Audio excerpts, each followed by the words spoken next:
My hands don't shake. It's the first thing you learn, the first thing you force into your bones when you do the work I do. They have to be steady.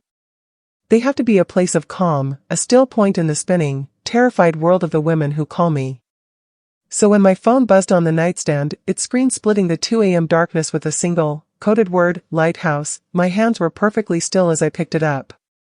The movement was practiced, a silent, smooth arc from the mattress to my palm. I slid out from under the heavy duvet, the weight of my husband's sleeping form a familiar anchor in the room, a warmth I hadn't truly felt in years. His breathing was a deep, even rhythm, the sound of a man at peace in his kingdom. The cold of the hardwood floor seeped into my bare feet, a sharp, grounding shock as I typed the reply, my fingers moving with an efficiency born of countless midnights. Acknowledged. Stand by. A ghost in my own home.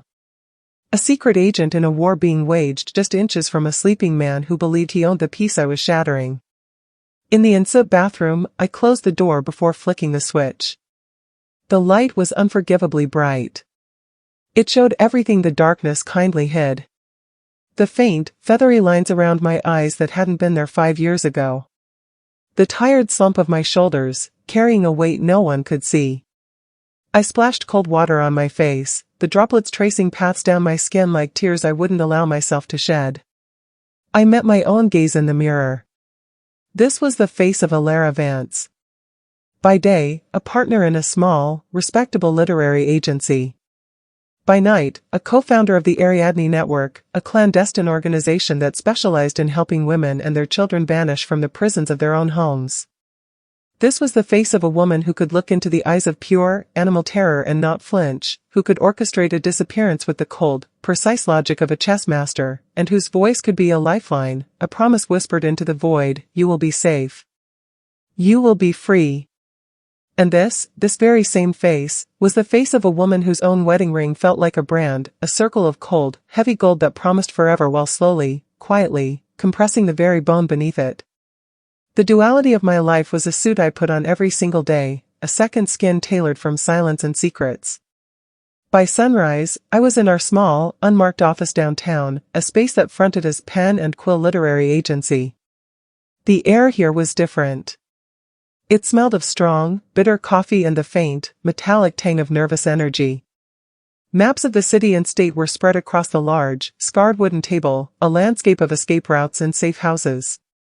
A dozen burner phones, in various states of charge, glowed from a power strip like a string of cheap, technological Christmas lights. My partner, Maya, was already there, a constant, solid presence.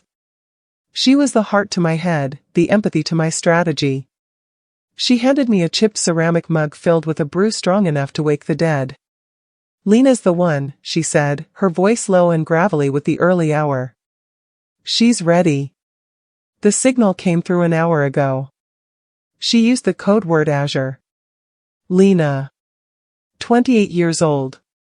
2 kids under 5, a boy and a girl. Her husband wasn't a monster who left visible, map-like bruises on skin. He was an architect of a more insidious fear, a man who controlled the temperature of the house, the food in the fridge, the minutes of her day, the very oxygen in the air.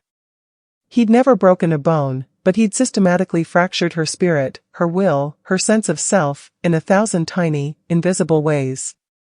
He would tell her she was lucky to have him, that no one else would want her, that she was a terrible mother, and then he'd buy her a beautiful, expensive necklace, locking the clasp around her throat with a smile. I knew his type. I understood the architecture of that particular prison. Its walls were made of words, its bars fashioned from looks of disdain, and its lock was the terrifying, echoing silence that followed any attempt at defiance. Is the safe house confirmed? I asked, my voice all business, pulling on the familiar mantle of command. It was a shield. Confirmed and swept. Sarah will meet them at the bus station. She'll be wearing the red scarf. New identities are prepped and in the go bag. It's already in the trunk of the decoy car. Maya looked at me, her dark eyes soft with a concern she never voiced aloud. She saw too much. You okay, Elle? You look tired. I offered her a smile, the one I'd perfected, the one that reached my lips but never quite touched my eyes. It was a convincing enough forgery. Just a late night. Lena's husband has that corporate retreat in the mountains. This is our only window for the next 3 days. Let's focus. The next 8 hours were a meticulously choreographed dance, a ballet of fear and hope performed in the shadows. I was the calm, disembodied voice on the phone, guiding Lena through her final, terrifying steps. Take only what we discussed. The documents. The medicines. The one toy for each child you chose. Nothing else. Remember, if anything feels wrong, if he calls you, if a neighbor looks at you twice, you use the abort code. You say, "I think I left the stove on," and you go directly to the secondary location. Look for the woman with the red scarf. She will be your first friend in your new life. My voice was a lifeline, steady and sure, thrown across the digital abyss to a woman drowning in quiet desperation. I was a conductor of escapes, a weaver of new beginnings. With every instruction, with every successful checkpoint passed, I felt a fierce, protective love for these women I'd often never met, a clarity of purpose that burned inside me like a clean, white flame. This was who I was. This was my truth. And then, at 4 p.m., as Lena was presumably boarding a Greyhound bus to a new life, my personal phone lit up. A text from David. No greeting. Just the facts. Dinner with the Harrisons. 7:30 at Prima. Don't be late. It wasn't a request. It was a decree. The clean flame inside me sputtered and died, instantly smothered by the heavy, cold dread that was my constant companion. The Harrisons. Michael, a boisterous, self-satisfied hedge fund manager, and Cynthia, his wife, whose life was a curated exhibit of tasteful consumption. Endless conversations about stock portfolios, real estate valuations, and whose child had gotten into which elite preschool. David, charming and brilliant, would hold court, his hand resting possessively on the small of my back, a silent signal of ownership, a brand. And me, playing my part. The supportive, slightly reserved, enigmatic wife. The one who was always, according to Cynthia, so lucky to have a man like David, who gave her so much freedom. The drive home was a grim transition between worlds.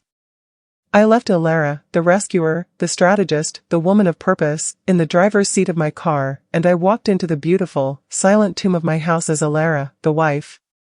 The house was a showpiece, an architectural digest spread come to life. All sleek lines, polished concrete floors, and minimalist furniture.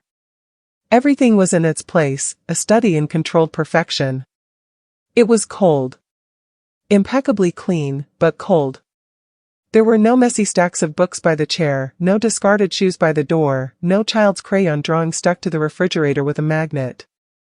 David's need for order, for a life that looked perfect from every angle, was a quiet, unyielding force that governed everything from the brand of our olive oil to the acceptable decibel level of my voice. He was in the kitchen, pouring a glass of expensive single malt whiskey, the ice cubes clinking like tiny bells in the silence. "You're cutting it close," he said, without looking up from his phone. His tone was neutral, almost bored, but I heard the sharp edge of criticism underneath. It was a test. A small one, one of hundreds he administered daily. A test of my priorities, my obedience.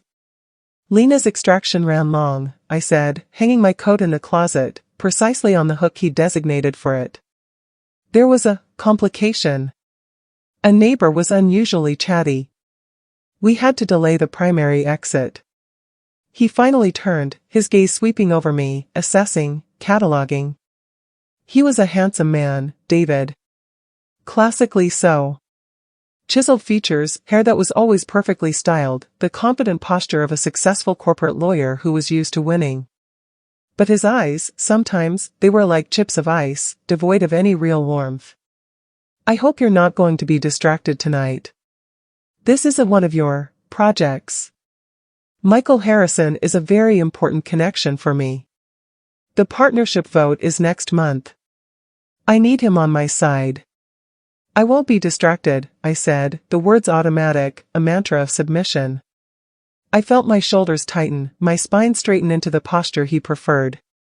I went upstairs to change.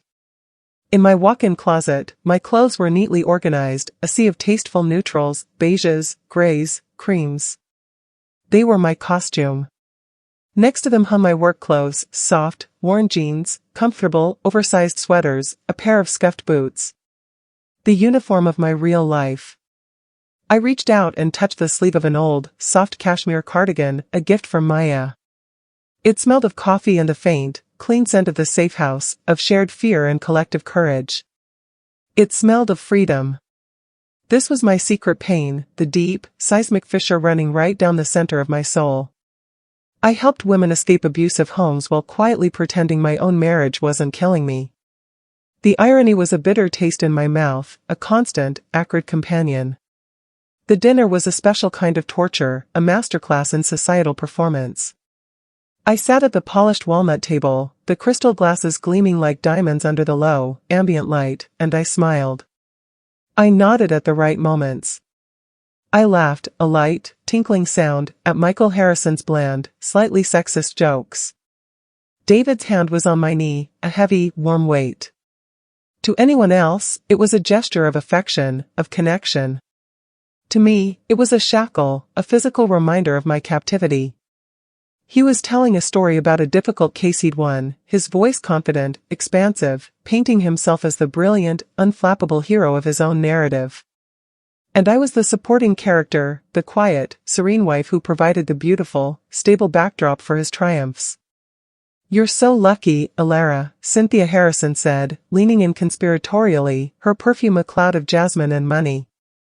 "A man who is so driven, so successful, and yet he clearly adores you. Look at him, he can't keep his eyes off you. It's so rare to find a man who is both a powerhouse and a devoted husband." I felt my smile tighten at the edges, becoming a brittle mask. My cheeks ached with the effort. "Yes," I said, my voice barely a whisper, swallowed by the clatter of cutlery and the murmur of other conversations. "I'm very lucky." David's fingers squeezed my knee, a little too hard, a little too long. "A warning. A reminder. Play your part. Smile. Nod. Be the woman I married." Later that night, the silence in our bedroom was a physical presence, thick and heavy. David was asleep, his breathing deep and even, a man with a clear conscience. I lay beside him, staring at the intricate pattern of shadows the moon cast on the ceiling, the ghost of Cynthia's words echoing in my head like a taunt. "He adores you." Did he? Or did he adore the idea of me? The compliant, beautiful, uncomplicated wife who completed the picture of his perfect life? The one who didn't have messy emotions, who didn't have a demanding, secret career that took her away from him, who didn't have a voice, an opinion, a life that existed outside the boundaries of his design? I thought of Lena. By now, she and her children would be in the safe house, a small, cluttered, wonderfully warm little apartment on the other side of the city, filled with mismatched furniture and the lingering smell of whatever the previous occupant had cooked for dinner. They'd probably be eating Chinese takeout straight from the containers, the kids finally sleeping deeply, peacefully, without the underlying tension that had been the soundtrack of their young lives. Lena would be sitting on the sofa, maybe with a cup of tea, staring at her hands, allowing herself to breathe, truly breathe, for the first time in years. She was free. Because of me. Because of the network. Because of the steady hands and the calm voice in the dark. And here I was, in my multi-million-dollar prison with its panoramic views and designer furniture, the warden sleeping peacefully beside me, his control so absolute he didn't even need to stay awake to enforce it. This was the emotional core of my existence, the recurring, painful thread that bound my days together, the silence. Not a loud, violent, screaming silence, but a quiet, insidious, all-consuming one. The silence of things left unsaid, of truth swallowed down, of opinions bitten back. The silence of my own stifled voice. The silence of a love that had curdled, slowly, over years, into something else, something that looked like duty but felt like servitude, something that masqueraded as partnership but was, in reality, a quiet, elegant dictatorship. My wedding ring was the symbol of it all. I'd once looked at it with so much hope, with a heart so full of love and promise I thought it might burst. Now, it was just a beautiful, gilded cage, and I was the bird who had forgotten how to sing her own song, only how to mimic the sounds expected of her. The days bled into weeks, a monotonous cycle of secret victories and public defeats. There were more extractions, more women finding their way to the light. A woman named Chloe, who flinched at loud noises and whose husband had systematically isolated her from every friend and family member. An older woman, Beatrice, who had endured 40 years of verbal degradation and had finally found the courage to leave after her grandchildren were born, refusing to let them see her that way. With each success, with each woman who sent a coded message of thanks from her new life, a piece of my soul was reaffirmed, polished clean. This was who I was. This was my purpose. I was good at it. I was a creator of escape routes, a bearer of light in the deepest, most personal darkness. And with each return home, the darkness of my own life felt heavier, more oppressive. David's criticisms became more frequent, more pointed, more creative. The way I loaded the dishwasher was inefficient. The wine I'd chosen for a dinner party was uninspired and didn't complement the main course. My friends from college, the few I still saw, were not the right sort of people and their conversations were frivolous. He never yelled. He never raised his hand. He never had to. His disapproval was a subtle, constant, atmospheric pressure, like the deep ocean, crushing me slowly, imperceptibly, inch by inch, year by year. He would look at me with a faint, weary disappointment, as if I were a complex but flawed piece of software he was constantly having to debug. I started finding small, almost pathetic ways to rebel. Tiny, silent acts of defiance that were my only outlet. I bought a garishly colored, fuchsia pink throw pillow from a street vendor and put it on the immaculate gray sofa. It was a splash of violent, wonderful color in the monochrome landscape of my home. It was gone the next day, replaced by a pillow in the approved shade of charcoal. I was late coming home from work one evening because I'd stayed to help a new volunteer, a woman named Sarah, practice the drive to an extraction point until she had it memorized. David was waiting for me in the living room, the lights off, his silhouette outlined by the city glow through the floor-to-ceiling windows. "Where were you?" His voice was calm, too calm, the calm before the storm. "Work ran over," I said, my heart a frantic bird hammering against the cage of my ribs. "We were training a new intern. The traffic was bad." "This work, Elara," he said, and I could hear the quotation marks, sharp as knives, around the word. "This little charity project of yours. It's starting to interfere with our life. With my life. I had to reschedule my call with the Singapore office because you weren't here to sign for the package from the gallery." "It's not a charity project," I said, my voice trembling slightly despite my best efforts. "It's my life's work. It's important." He stood up and walked towards me. He didn't touch me. He just stood there, looking down at me, his presence filling the space, sucking out all the air, all the light. "Your life is here. With me. I've supported your hobbies. I've let you have this little outlet. But there are limits. I need a wife who is present. Who is committed to this partnership, to building the life we planned. Do you understand?" I understood perfectly.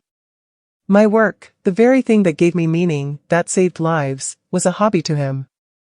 A little outlet. Something to be tolerated, like a child's eccentric drawing on the fridge, until it became inconvenient, until it threatened the pristine, curated image of the life he had planned for us. The chasm between us was no longer a fissure I could step over, it was a canyon, vast and deep, and I was standing on the edge, looking down into an abyss of loneliness and despair, wondering if I had the courage to jump. The climax of my double life, the moment the two worlds collided with the force of a freight train, began on a rainy Tuesday afternoon. It was supposed to be a standard, if high-stakes, extraction. A woman named Anya. Her situation was particularly severe. Her husband was a man with a notoriously violent, unpredictable temper and, more worryingly, had deep ties to local organized crime. He had eyes and ears everywhere.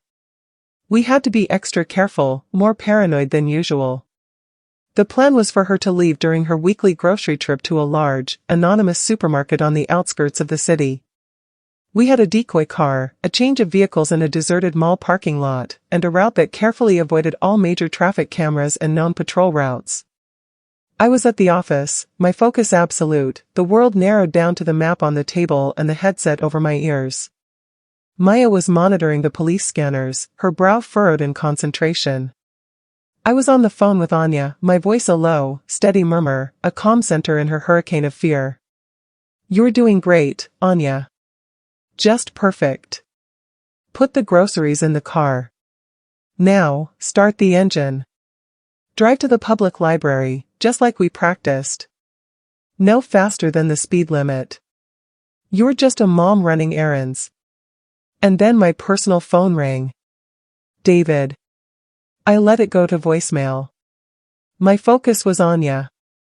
It rang again. Insistent. Demanding. And again. A cold knot of foreboding tightened in my stomach. He never called this persistently unless it was a genuine crisis. "Ilara?" Maya said, her voice tense, cutting through my concentration. "We've got a problem. The husband, he came home early. Someone, a neighbor probably, must have tipped him off. He knows she's gone. He's furious. He's called in favors, he's put out an APB on her car, telling the police she's mentally unstable, a danger to herself and others, and that she's essentially kidnapped their child." My blood ran cold. This was our worst-case scenario, the one we trained for but always dreaded. A powerful, connected abuser weaponizing the system against his victim. "Change the rendezvous point," I snapped at Maya, my professional training slamming into place like armor. "Tell Sarah to abort the primary and take the alternate route, the one through the industrial park. I'll guide Anya. We'll have to do this live." My personal phone buzzed again, vibrating against the wooden table with an angry intensity. A text from David. The words seemed to burn into my retinas. "Where are you? My mother had a fall. She's broken her hip. We need to meet your father at the hospital. No. It's bad." The world tilted on its axis. My mother-in-law, Eleanor, who despite everything, despite her son, had always been kind to me, had always seen the strain in my eyes and had sometimes pressed my hand in silent, wordless understanding. And my father, he'd be a wreck. He was a gentle, anxious man who had come to rely on David for everything, seeing him as the strong, capable son he never had, the rock he could lean on. The two pillars of my personal life, the foundations of the prison I lived in, were collapsing at the exact moment my professional life was exploding into its most critical, dangerous operation. I felt a scream building in my throat, a pressure so immense, so chaotic, I thought my very bones would shatter. I was being ripped in two. I looked at the phone in my left hand, the line open to Anya, a woman whose life, whose child's life, depended entirely on my next word, my next instruction. I looked at the phone in my right hand, the text from David glaring up at me, a stark demand from the life that was suffocating me, a demand that felt, in that moment, like a life sentence. In that suspended, crystalline second, everything became blindingly clear. The two halves of my life weren't just in conflict, they were at war, and the battlefield was me, my soul, my sanity. I couldn't do it anymore. I couldn't save Anya while pretending my marriage wasn't killing me. The secret pain wasn't just a background ache anymore, it was the central crisis, the tumor that had metastasized. My hardest rescue mission was no longer out there in the city, in a minivan with a terrified woman. It was right here, in this cluttered, tense office, in my own heart. I had to choose. And for the first time, I understood that choosing one meant I was, inevitably, choosing against the other. I made a choice. I took a deep, shuddering breath, the air tasting of dust and fear. I brought my work phone to my ear. My voice, when I spoke, was miraculously, impossibly calm. Steady. My hands didn't shake. Anya, listen to me very carefully. The plan has changed. You need to turn left on Maple, not right. Do you understand? Left on Maple. Ignore the GPS. I'm going to talk you through a new route. I then picked up my personal phone. My thumb hovered over the screen for a fraction of a second. Then I typed a reply to David. Just 3 words. 3 words I had never, ever said to him before. 3 words that felt more terrifying and more liberating than any high-speed chase. I can't come. I pressed send. And in that moment, as the digital message flew from my phone to his, I felt a terrifying, exhilarating jolt, like a live wire had been touched to my heart. It was the feeling of a lock clicking open after a lifetime of rust. It was the sound of a cage door swinging wide. I had just chosen myself. I had chosen the woman I helped others become. I had chosen the lifeline over the anchor. The next hour was a blur of intense, focused, white-knuckle action. We navigated Anya through the city's labyrinthine backstreets, her voice a thin wire of panic over the phone as we evaded her husband's network and the misguided police search. My entire being was concentrated on the map, on the rhythm of her breathing, on the sound of her child gurgling in the back seat, a sound of beautiful, normal life amidst the chaos. I was aware of my personal phone buzzing incessantly on the desk, an angry, persistent hornet, but I ignored it. It was background noise, the dying sputters of a world I was leaving behind. The real work, the true, vital work, was here, in this room, in this connection. When Maya finally got the confirmation from Sarah, a simple, coded text reading package delivered. All secure. The relief that washed over me was so profound, so physical, that my legs simply gave way. I sank into a chair, the adrenaline draining from my body, leaving me weak and trembling. Tears I didn't know I'd been holding back streamed down my face, hot and silent. Maya came over and put a solid, comforting hand on my shoulder, squeezing gently. You did it, she whispered, her own voice thick with emotion. She's safe. You got her out. No, I said, wiping my tears with the back of my hand, a shaky, determined breath filling my lungs. I looked up at her, and for the first time in years, my gaze was clear, unclouded by doubt or fear. No, Maya. We're just getting started. I drove home that night knowing, with a certainty that settled deep in my bones, that the life I was returning to was over. The pretense was finished. The quiet pretending was done. The house was lit up like a jewel box when I pulled into the driveway, every window blazing with light, a beacon of his fury. David was waiting for me in the living room, standing in the center of the polished floor, his face a mask of cold, controlled fury. Where the hell have you been? He demanded, his voice low and dangerous, each word clipped and precise. My mother is in the hospital. She's in surgery. Your father was there alone, waiting for us, for hours. I had to make excuses for you, tell them you were stuck in some unavoidable crisis. What possible crisis could be more important than family? I was working, I said, my voice quiet but clear, my feet planted firmly on the threshold. I didn't take my coat off. I didn't move to comfort him. I was a rock in the river of his anger. Working? He spat the word, the control beginning to crack, revealing the raw contempt beneath. On your little secret agent games? This is real life, Ilara. This is family. This is what matters. Not your pathetic, broken women who are too weak to handle their own lives. I know what real life is, David, I said, my gaze sweeping around the perfect, sterile, beautiful room. I see it every day. And this? I gestured at the cold splendor around us. This isn't it. This is a set. A beautifully designed, expensively furnished set. And I'm tired of playing my part. The script is rotten. He stared at me, incredulous, as if I were speaking a language he'd never heard. What in God's name are you talking about?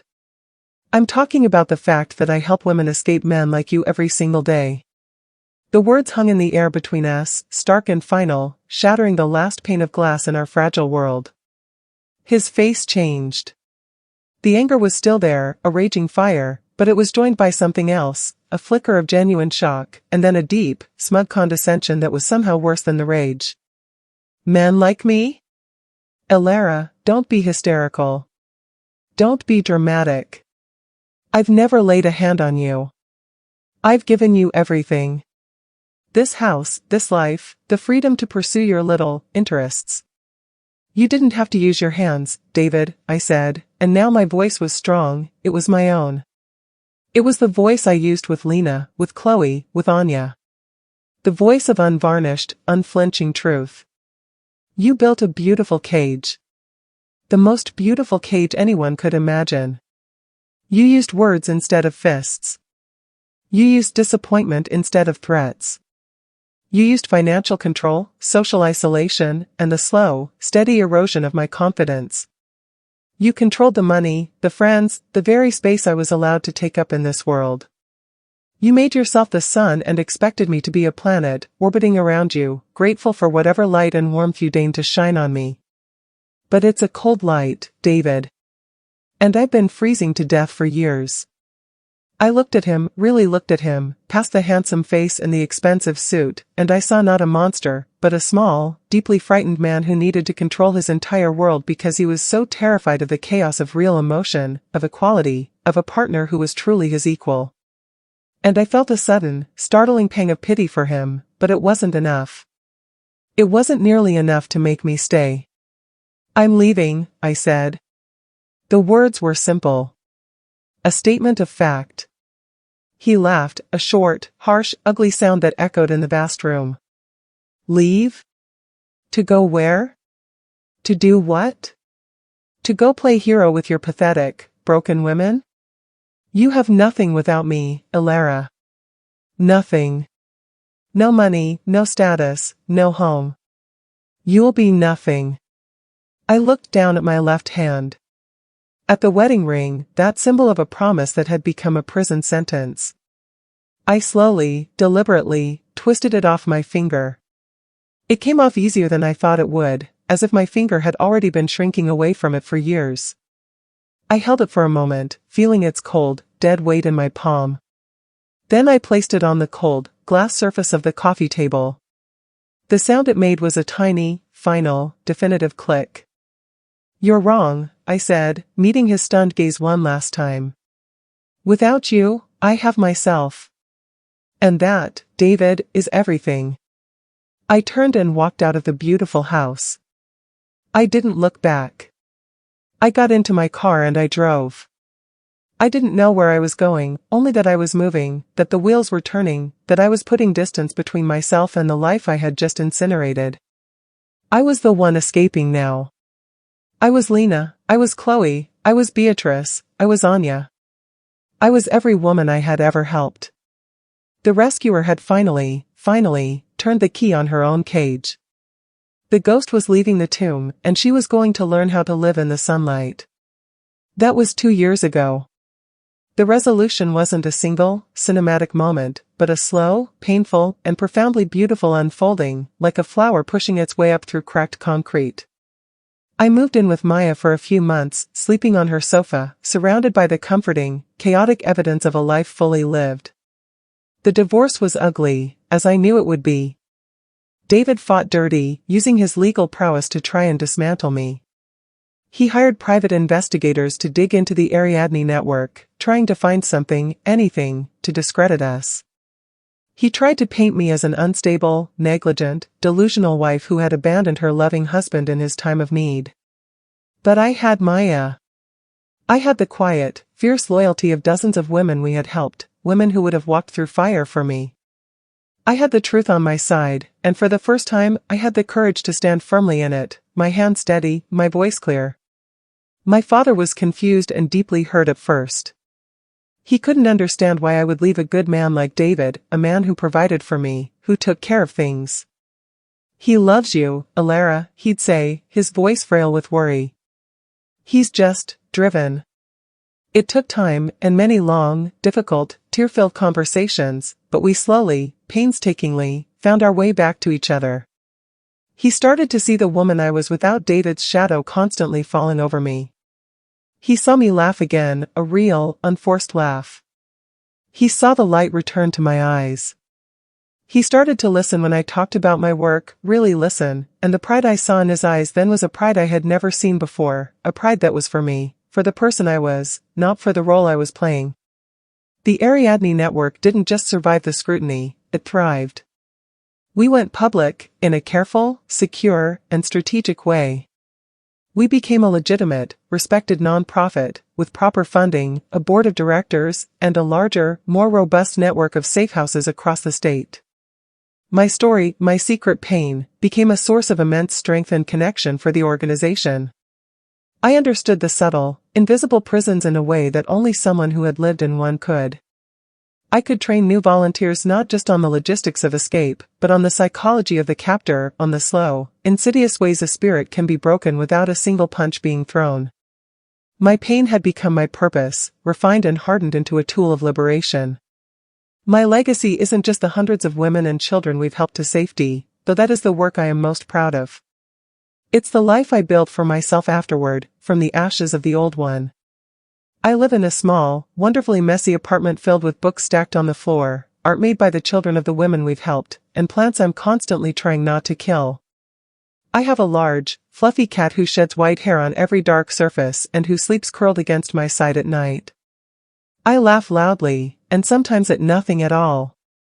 I come and go as I please. The silence is gone, replaced by the rich, complicated, beautiful noise of a life lived on my own terms, the buzz of my phone with a message from a friend, the whistle of the kettle, the sound of rain against my own window.